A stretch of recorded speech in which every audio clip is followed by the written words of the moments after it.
তোমার স্ত্রী তোমাকে কবরে মারার জন্য ব্যস্ত হয়ে পড়ে, তোমার সন্তান বারবার ইমামকে বলতে থাকে জানাজা দেরি করতে নেই বলে।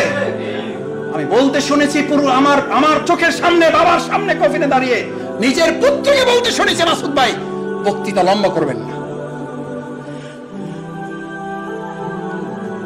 কি নিষ্ঠুর দুনিয়াতে থেকে আপনি বলেন আমি ছাড়া কিচ্ছু চলে না। কি আত্মপ্রতারণায় শয়তান আপনাকে ফেলে রেখেছে।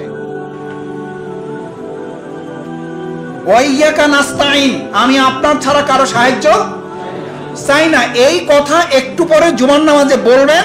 জুমার নামাজ শেষ করেই যখন বলা হবে আপনি রোকন হন নাই কেন, তখন এই রমনা থানার আমিরের দিকে আঙ্গুল তুলে অথবা আঙ্গুল না দিয়ে খুব ভদ্রভাবে বলবেন যে ভাই আমারে যেভাবে সহযোগিতা করার কথা ছিল সেভাবে সহযোগিতা না করার কারণে আমি আব্দুল করিম এত অ্যাক্টিভ একটা লোক, সেই আগের জামাতার এখন আসলে নাই, সেই তত্ত্বাবধান নাই, সেই আন্তরিকতা দরদ রমনা থেকে উঠে গেছে, শাহবাগ থানায় তো নাই বললেই চলে, এগুলো জাদুঘরে গেলে পাওয়া সম্ভব।